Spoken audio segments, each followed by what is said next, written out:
Hi everyone, my guest for this episode is Lindsay Kastuk, New York City-based makeup artist whose work has appeared in Elegant magazine, Dreamingless, and Picton, to name a few. Her clients range from Wired magazine to Conde Nast to many e-commerce brands. She has also worked at New York Fashion Week and some music videos. You can view her work on her Instagram at Lindsay Kastuk and view her portfolio on her website, lindsaykastuk.com. Hi, how are you? Hi, I'm good. Oh my gosh, episode 3. I know. Three's a good number. 3 is a good number. I like odd numbers. Also, a shout out, she was the one that introduced us to Virginia from episode 2. So yeah, she's also great. So I'm glad to have had both of you on the podcast. Thank you. So so tell us a little bit about like what you've been doing for the past few months, especially during quarantine. Yeah, so quarantine was interesting for, I think, almost everybody. I had to actually move during quarantine, which was not fun. But I've kind of just been relaxing. Thankfully I've been in a place where I could relax. And I just took the time to guilt-free kind of do nothing. That was a big thing for me. I feel like as creatives who work for, ourselves, we don't know how to like turn it off and relax, and we feel guilty when we're not doing something. So the fact that I couldn't do anything was kind of nice to be able to just sit there and enjoy my alone time and rest. Yeah, like don't judge me. It's not my fault. Exactly. I'm not taking a break. That's just how it is. Exactly. No one was shooting, no one was networking, so it was just, I'm gonna do nothing. So I saw on your Instagram that on August of this year marked your third year anniversary of being a makeup artist. So I know prior to becoming a makeup artist in 2017, you worked in retail management. So like, what made you want to make that big jump? Well, it was a forced evolution. I actually got laid off, so it was kind of funny. It was actually the push I needed, though. I really was not happy. Early on in my career, I worked for small companies who gave me a lot of creative freedom to do events and different marketing. And, once you start working for a larger company, that goes away. They have like a lot of guidelines. So I had been kind of just, I guess, miserable working. And I was doing a lot of makeup on myself at the time for just like therapy, stress relief, just, I feel like all creative people kind of flourish when they're stressed out or sad, unfortunately. But it was kind of a moment. I had actually just turned 30 also like 2 months before I got laid off, and I just took it as a sign to just go for it. I was really enjoying what I was doing like on myself, and I figured like now's the time, and just dove in like head first right into just makeup artistry, learning whatever I could, whenever I could, and just starting to build a portfolio. Yeah, I think it's really comforting that like at 30 you decided to make a big change of career, because I feel like a lot of people even in like early 20s it's like, oh, I have to know what to study in college because that's what I'm going to end up doing. But I mean, I actually didn't go to college, so I think I had a little bit of an advantage in like the pressure field, but I feel like you really don't know what you want at that age. And even, in my 30s, sometimes I'm still like, maybe I could take this somewhere else. I think it's just, there's a lot of pressure when you're in college to decide like what you want to do. Yeah. Especially with like your major. Like you don't want to major and get a degree in something and then end up not using it. But there's, you could always change it. It's not set in stone, which is really nice. And I tell people that I'm like, you don't need to know what you want to do right away. Right. Sometimes it happens randomly. So sometimes it's not like you want it to change. You just kind of have to. Yeah. I even know a lot of people who went to school like for finance and all these, really prestigious careers, and they're like, nope, I changed my mind. Like they don't want to do it. So yeah. So like maybe like, how do you think growing up has influenced your interest like in beauty? Was that always something that you were interested in? I really enjoyed playing with makeup in high school. Like my best friend from high school and I used to kind of like hang out after school and go to like the drugstore and buy like new products that came out and do our makeup and take pictures on like disposable cameras because that's all we had. And it kind of was just like really fun. And then it kind of came back around again. I want to say like 2014, 15, 16, around there, when I started actually with the same friend. We started playing around with makeup again and getting more creative. And then it really kind of took off when I moved to the city and things got really stressful for me. And I was just pulling out like these crazy creative looks. Like I just, I would put on some music and just start painting. So. Yeah, it's relaxing. Like it really is. It's like self-care in a way. Like you're doing something for yourself, like on yourself. It's like, no one bother me. I'm doing my stuff. Yeah. And your brain is just so focused on like that one thing at the time, you kind of forget everything else, which is really nice. It's like crafts or coloring, I guess. It's really any kind of art form.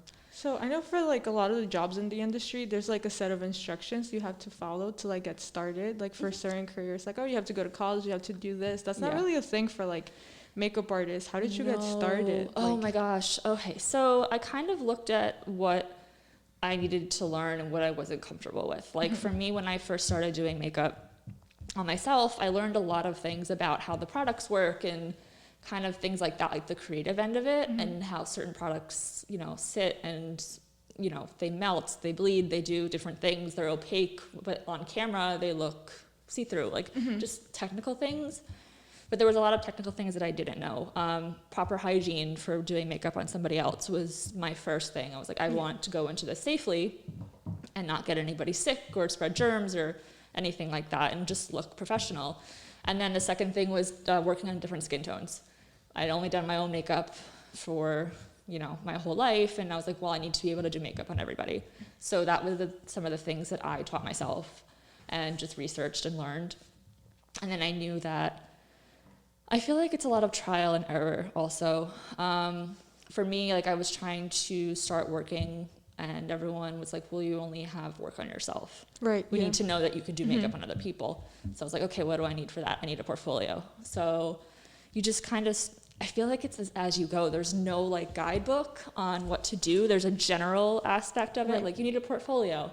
Okay, how do I do that? So it's tricky, and I like figuring these things out. Like I really like the challenge. I love a good challenge. I get bored if I do the same thing over and over again. So for me, it was a lot of fun. But yeah, it was just, figuring it out. It's kind of a vague answer, and then also finding peers and talking to them, like ones who are open to sharing with you. YouTube, there's a ton of things on YouTube. So yeah, like since high school I've been trying to get into like beauty, and like I didn't know where to start specifically, and like I usually all I did was just look at online videos. Like I think you follow the same person, Angie Di Bautista. Like I know she's really good for like hygiene and stuff. Like a lot of the things I had no idea about until I saw her videos. I was like, oh my god, I didn't know I was supposed to do that. So yeah, I think that's a really good resource, and it's free. Like everyone could just look it up. There's a lot of good people out there. Yeah, I think a lot of people think that YouTube is in the beauty realm anyway, is just makeup, like tutorials, beauty gurus and tutorials, and there are actually a lot of wonderful working artists on there that you can get a lot of information from. Like I always tell people, I'm like, please don't go to makeup school. It's so much money. Yeah, it is. It's like, I feel like it's kind of a scam, to be honest with you. Like I get heat from that, but I'm like, you can find out a lot of things. Assist artists, that's a huge thing. Assist other makeup artists, learn, on the job. Yeah, it's kind of like a apprenticeship. Yeah, I actually took during quarantine. I took like a small course. It was like, it wasn't expensive. It was like $300 because it was like online. But I did feel it was kind of like, oh my gosh, I already know this. Yeah, you know what I mean. There are certain things like I actually the makeup artist Angie that you were just talking about. I took something over quarantine that was I want to say like $150, but it was a certification for disease and infection prevention. So with what's going on in coronavirus, that's really important. Yeah, it is, and I think it's important to know the difference between like cleaning, sanitizing, disinfecting, and those things, and what needs to be what for the most part. So that was something that I took because I feel like any professional makeup artist should practice hygiene no matter what. But there were some extra steps that as a professional I wanted to take, and you're always going to invest in your career. But I do think that some, those full course makeup schools are very expensive. They are. They're very, very expensive. They are. I think the ones here in New York are more expensive than what I pay for tuition at FIT. So it's kind of like, I remember I looked at one and I was like, oh no. Yeah. No, yeah. That's why from that I was like, I'm not gonna take that route. I was already like an intern for like a luxury fashion company. And I just spoke to like the makeup artist that she would use all the time, and I was like, what do you do, like how did you start? And she would tell me, but it was like, like if you want to go like down the path of going to beauty school, it's okay, but if you don't have the money, don't think that's the only way to do it. I think just for makeup, you can find it elsewhere, like other things that you need licensing, of course, like cosmetology, then you kind of have to. But I mean, even a lot of working makeup artists offer courses on how to do things for fractions of money, and you're supporting like another artist, which is great. So I know like my friend Emily, she has courses on her website and she does virtual. I think those individual courses are a lot better than like just like the full on like 100-hour training that they usually do. I like those better too. Same, you can pick and choose like I know this, but I don't know about hygiene, or I don't know about like portfolio building, so I'm going to take these individually. Exactly. So I see you've grown pretty fast. You've you. been like a makeup artist for like 3 years. So it's really impressive. I know that the H Hub named you one of New York City's top editorial makeup artists for 2019. And that was 2 years after starting your makeup career. So that's kind of like insane. It was like one of those moments. I feel like as all of us, we have the ebbs and flows of like, I'm terrible. And wait, I'm not that bad. And then, oh my God, what am I doing? I'm never going to be able to do this. And it was kind of a day. I remember I was in a studio. I got to the studio early. I was shooting with some friends, and I was having one of those really low days. And I remember I got the email notification. Or no, I'm sorry. They messaged me on Instagram with the link and just like a smiley face. And I was like, what is this? And I opened it, and it was like the top 22 editorial makeup artists in New York City by the H Hub. And I looked, and I'm scrolling, and I was just like, saw my name, and I was like, just started sobbing. You're like, oh my God. Like crying in this giant studio by myself. I was like, okay, I can do this. So it was really funny. It was probably a really good pick-me-up for like that whole month, like year. I guess.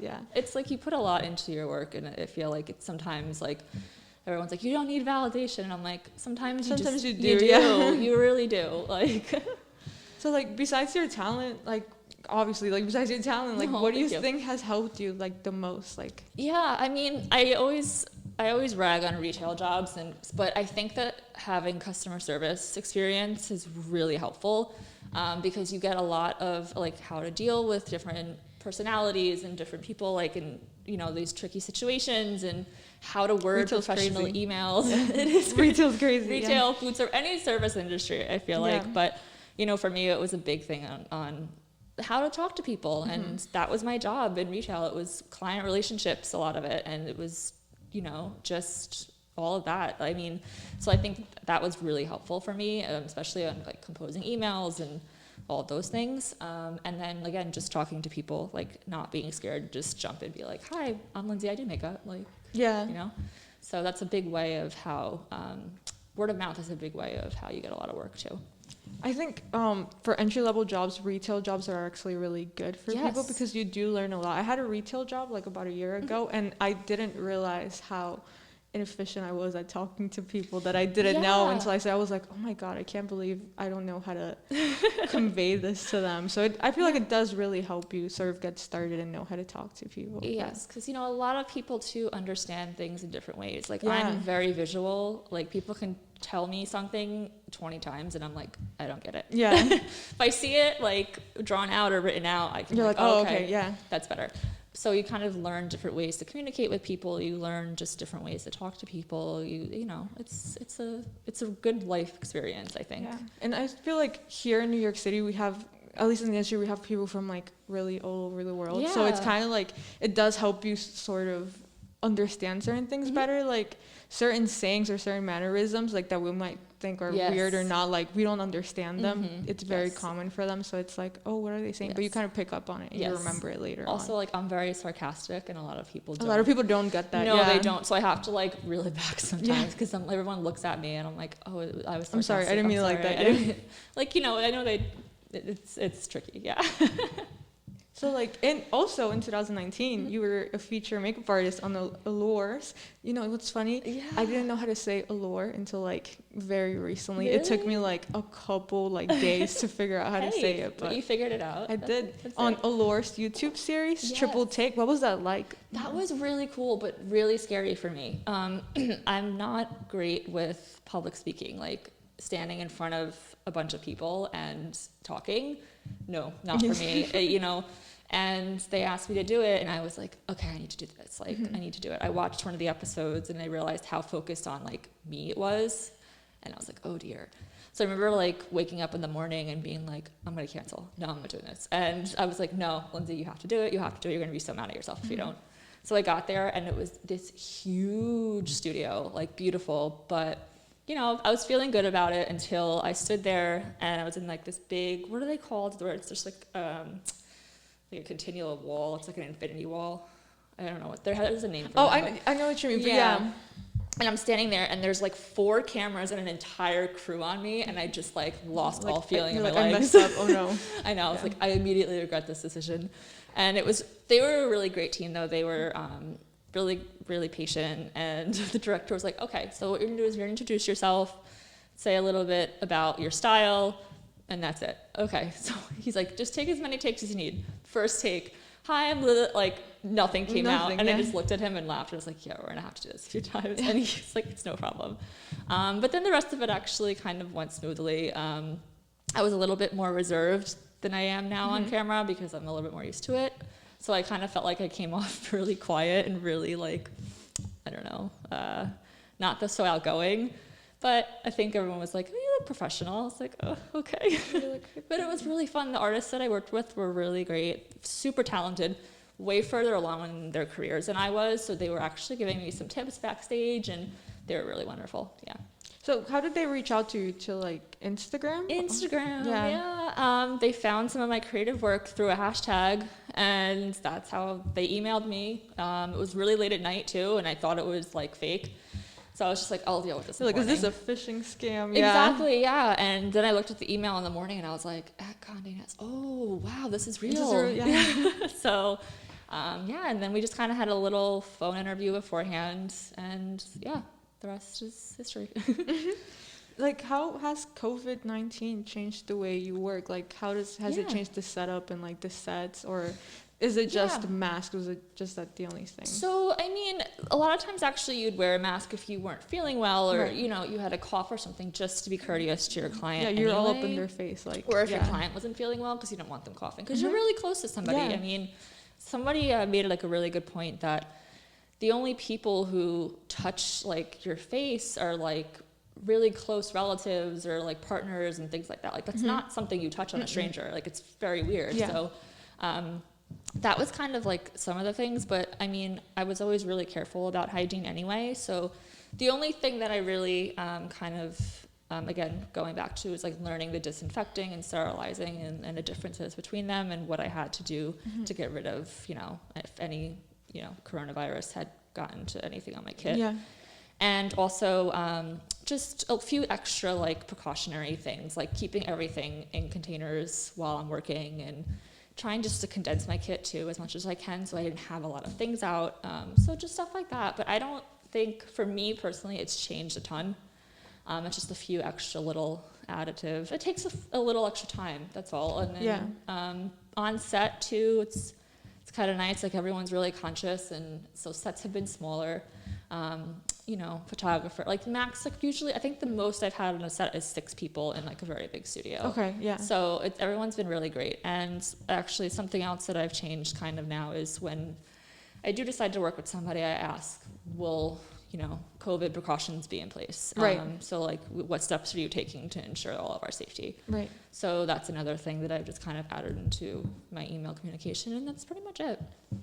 So like, I've seen pictures online of people, how they, you know, all their, how do you say, their tools and supplies are like closed up, like, and everything. Yep. I think we should actually keep the masks like afterwards, because if you think about it, you know, you're in someone's face like all the time, like you're like this. Yes. So I'm like, I feel like we should normalize wearing masks even after this whole thing finishes in certain scenarios. I don't mind it, because if you really think about it, like in other countries, when people aren't feeling well, they wear masks. In like in Asian countries, they've always worn masks. Yeah, which is just respectful of other people. And I'm like, well, I don't mind this. Yeah, a lot of precautions. I'm like, why weren't we doing this before? Like the 6 feet like in line before, people were like in your neck. Like, and he's like, ma'am, please move away. Can you back like 2 feet? Just give me a little space. Exactly. Yeah. So I follow you on your social media on Mhm. Instagram specifically, and I see you're very active and aware about a lot of like the shady things that go on in the industry. Yes. Like through your story, I found out about the Instagram page, Shit Model Management, and Yes. the whole blacklisting they have going on right now. Yes. Yeah, I just think it's. I just like wanted to talk to you about that. Like Yeah. just overall, like what, not your opinions, but like Yeah. like I mean, how do you? it's unfortunate because I know a lot of amazing and respectful male photographers. Right. And, you know, I never wanted to group them in the same category, but there are a lot of predator photographers out there. Yeah. That it's unfortunate, and they take advantage of new models a lot. I've had people like myself who, like I said, sometimes I'll like jump in front of the camera and you think this person's your friend and they're not. So it's really unfortunate, and I'm really happy that people are being called out now, because it's awful, and it's, you know, it's a lasting effect on somebody, and somebody for the rest of their life, it may not be the same, and it's Right. not fair to take that from somebody. So I'm really happy that they're calling them out. There's another Instagram account too that I follow. It's called Accountability Project. Yes, NYC. I follow that one Yes. too. Yeah. And they call out brands who don't pay freelancers Yes. on time and different things like that. They actually call out artists who are not practicing proper, Yeah, I've seen you them. know, Yeah, like they not do it all wearing the time. masks on set and things like that. And I appreciate these things because you look at some artists, just for example, some makeup artists who are a little bit way farther along in their career, and they're getting booked for all these jobs, and they're not practicing proper sanitation and hygiene and all of those things. And I'm like, what in the world? Yeah, it's like, I just- thought you were a professional. Yeah, exactly. So yes, definitely. Yeah, like speaking of which, not gonna name the beauty school, but I saw that they offered hygiene, like COVID-19 hygiene, Yeah, I saw that. like certification, but no one was wearing a mask at the No. certification. So it was kind of like, why would you offer this if you're not even gonna like follow through yourself? And like, why post a picture on social media? Yeah. Like, are you just asking to get? Like, it's just it's astounding to me. And it's not a difficult thing to do. It's just put a mask on. Yeah, exactly. That's literally it. That's all you need. Oh yeah, so I think something that I feel that people need to be warned about, because I've seen it a lot.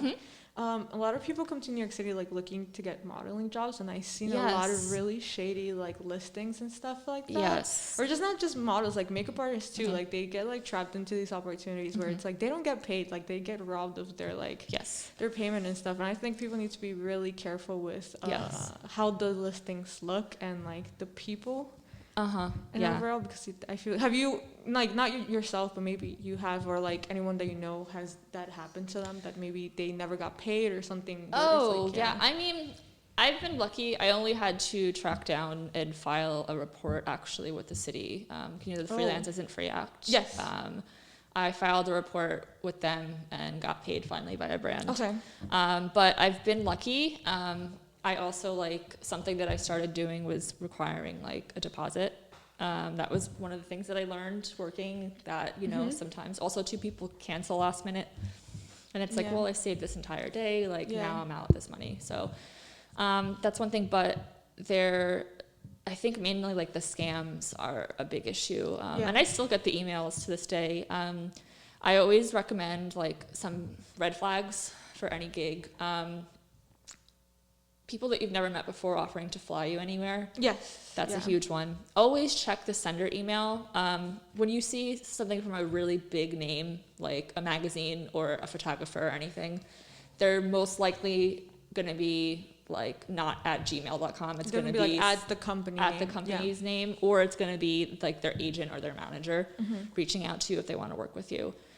Another thing is like paying you beforehand. Like it's usually like a nice paycheck, so people get excited. That's another thing. Like they end up, I don't know what happens, but your checking account gets just completely destroyed.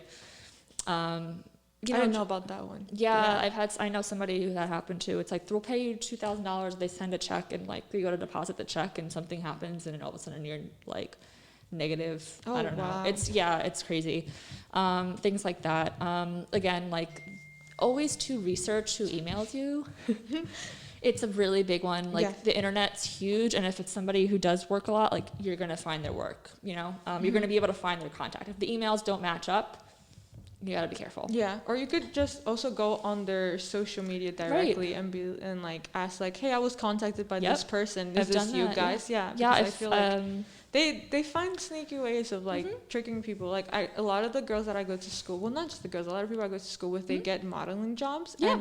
And sometimes people stand around FIT to like ask you to be like event promoter or like model for something, and I'm like, I don't know, just like scary to me, which is like, this doesn't seem safe. I don't. And there's a lot of people who are like from out of town, and maybe they're really excited to get started and they think these things are real, and they make them seem very real, and it's kind of like, no, that's dangerous. Please don't. Yeah. Don't go. Yeah. Like I said, I think that starting a portfolio is tricky, especially if you're just starting. Yeah. Some people won't want you to like work on them at all because they know that you're just starting.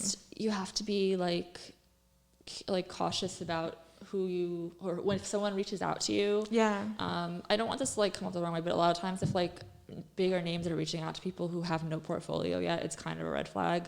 Like things like that. It's just always do your research and just make sure that like this person is who they say they are. Yeah. And like honestly, if it's a test shoot, if the photographer does not let you bring like a bodyguard, don't go. Yeah. Like, I'm sorry, but if it's just a test shoot and it's not like a brand shoot where like you're confirmed and booked at a studio and can do all this research, great. If it's a test shoot and they like, no, you can't bring anybody, just don't go. Yeah. Also, with test shoots, be careful, like, to make sure they don't use your picture for something like that they can like profit off of, because I know they've done that. Like, this is just a test shoot, and then you see your picture like being published somewhere, and you're like, oh my god, I didn't get paid for this. Oh like, no, that's not. Yeah, like I've heard about people who that's happened to them. Yeah, and then they're like, it was just a test shoot, so they got paid way less than if it was going to be something that was supposed to be published, and then they see it be published, and they're like, oh my god. No, you should not. No one the whole team should be making money off of it, or like you get paid out directly. Yeah, you get paid for the job beforehand. Yeah. Or the day of before they use it. It's not right. Have you seen like a change in like how much makeup artists get paid after COVID? Has it gotten worse? Because I know it was already bad to begin with. I've seen both sides of it. Okay. I've seen, I've been fortunate enough to work with some brands and I'm like, this is my rate. And they're like, great, perfect. Or I've worked with brands who are like, we're going to pay this for an entire day. And I'm like, absolutely not. Even brands that I've worked with before, they would pay me more. And then after this, they're wanting to offer me less. And I'm like, what? Like, that's insane.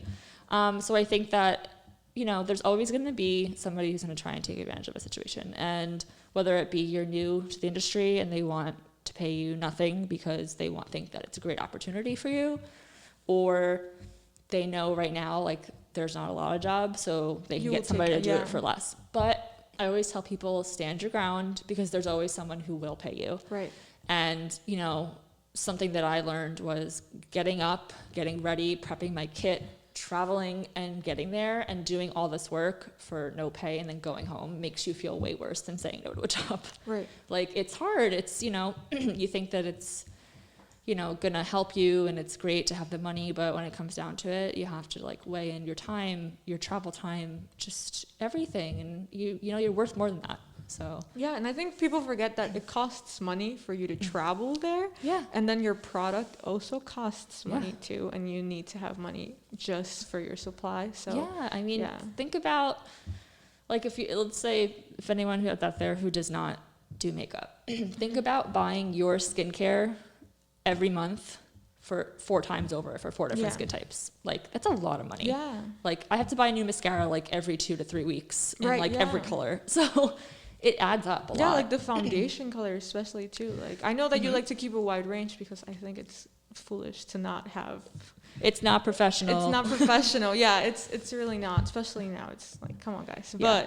But that's expensive. Like, it really is. It's really expensive. I started trying to build my kit, and I was like, I was not prepared for how much money I was about to spend. Well, we can talk offline about that because I have a lot of tips for you. Okay. Yeah. Also, like, if you feel comfortable talking to us about this, when you first started out, what was your rate, just so that people who are starting out, they know how much they're supposed to be getting? So, I mean, it's kind of, everyone's different. I'm not going to say exactly what my rate was, because one, to be honest, I think I was undercutting myself. And two, I didn't know how to calculate it properly, and I was kind of going off of other people I was working with. So I feel like people, like, yes, of course, somebody who's been in the business for a much longer time, generally speaking, will charge more money because they have a lot of time, investment, you know, a lot of knowledge. Like, there are still things that I'm learning about makeup every day. And, you know, they start to pay more for who it is rather than their talent, unfortunately. So you have that. But I think factoring in, like, I was actually watching a video of Angie today, and I needed like a little pick-me-up about it, because it has been a little bit tougher to get jobs at your rate. But she was saying, she's like, all those times you're answering emails back and forth with the client about questions, like, that's time. You know, all these things that you get paid for at quote unquote like a normal corporate job, like, you should get in your creative industry. Like, you're paying to get there, your time to get there, you're paying for the supplies, you're paying for all these things, your knowledge, your product. So find something that feels right to you, and just don't ever feel like you have to justify it. Another thing is talk to your peers in your area. I think is a big thing. Sometimes, again, that has to do with where you live and what the going rates are. And yeah, just, you know, try and figure it out based on that. But just don't ever undercut yourself, and don't ever feel bad about being like, this is how much I'm worth. So yeah. What is something you wished you knew before becoming a makeup artist? Oh, goodness. How hard it actually is, and how not glamorous it is, I guess you could say. Like, people make a lot of, like, the fashion industry super glamorous in the movies and photo shoots and things like that. It's not. It is so much fun. Don't get me wrong. I love being on set, and I love how, like, sometimes it's fast-paced, but also, in a sense, like, everyone's kind of like in sneakers, hair up, like, it's not all pretty, all black. You know, we're sweaty, we're hungry, and we're like, okay, I have to go to the bathroom really quick, I'll be right back. Like, you forget to do these things, and it is a lot of work. And I would say, like, 10% of my work is actually doing makeup, and the other 90% is social media, outreach, networking, banking or accounting myself, and things like that, expenses, all these things. And you're essentially running your own business. So it's a lot of operational things, especially when it comes to, like, tax time. Like, it's a completely different way of doing things. So it is a lot of work, but if you are a very driven, hardworking, creative person who likes to be challenged, then definitely, I mean, I love it. It's hard. It's the hardest I've ever worked in my life, but I wouldn't change it. Yeah, and it's also, there's a lot of different, like, how do you say, branches, I would say, of, like, being a makeup artist. Like, you know, you could be, like, the everyday makeup artist for, like, how would you call that? Like, for parties and stuff? Yeah, or, like, people going out? An event makeup artist. We have bridal makeup. You have special effects makeup. You have editorial, which kind of covers a bunch of different things. You know, there's a lot. Body painting is a whole thing in itself, which is wild. I watched it and I'm just like, how? Oh, like Skin Wars? Yeah, it's so cool. Special effects too. I'm just like, that's incredible. It's incredible. I have a friend, Michelle, who does special effects work, and the first time I met her was on set for a movie, and she made, like, these crazy masks, and I'm just like, you, like, what? You just out of nothing. Yeah, exactly. You made a person a dog. Like, what? Yeah, like when they have to use, like, the prosthetics, because they have to make, like, faces. Like, she made her own prosthetics. It was wild. So cool. I feel like for that one, maybe going to school for that might be a little bit of help. Yeah, for special effects, it's something that you should, like, look into. Yeah, and you have to think, those artists too, like, a lot of times when they go to school, they can do beauty makeup and special effects. Like, I can only do, like, beauty. Like, I can't prosthetics. Like, nope, no way. Couldn't even try it. So you have somebody like that who has a lot more under their belt, and, you know, that's why, like, special effects makeup, it costs what it costs, things like that. What are 5 tips for people who want to start as makeup artists that you have for them? Like you could take your time to think about these. Okay, so 5 tips. One, I guess, like I said, learn your, like, work on different people, learn your skin tones, learn undertones, learn all these things, different skin types, oily, dry, and how makeup reacts and things like that. Like, get all your technical knowledge. You need to know how to do these things. I also think that something that I wish I had done was work in retail in makeup, because you get to work on a lot of different faces really quick. Like for me, I had to kind of find my own. I was just so done with retail at that point. I didn't do it, but I kind of wish I had. For a portfolio, I think it's a really big thing now.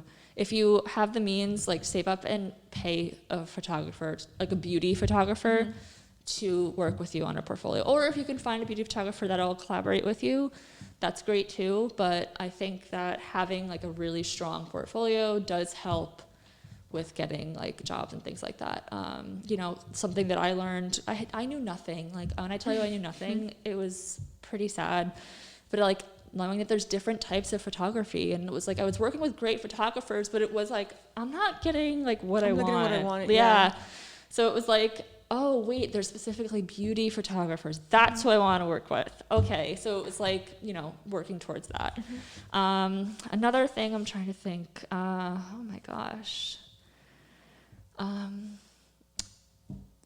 When you first start out doing makeup, try not to follow a lot of makeup artists. That's a big one. I think it influences your style. I think it's very important to nail down like your style of makeup. When you kind of get influenced by a lot of other people, you start to like second guess yourself. There's always going to be somebody who likes your work, and you want to do what you love to do and what comes naturally to you. So like for me, my makeup is like super, super, super natural, or like crazy graphic, but there's always like a focal point. Right. So that's kind of the lane that I've been sticking in. And I always say, like, you can't please everybody. You can't do it all. Pick a lane and stick to that, and just kind of build like your fan base based off of what you love to do. So, and there'll always be somebody who also loves it. So that's another one. How many is that? 3? 2? I think it was 4, actually. So 4? Oh yeah. gosh, I lost count. And I'm trying to think what the 5th would be. Don't ever doubt yourself.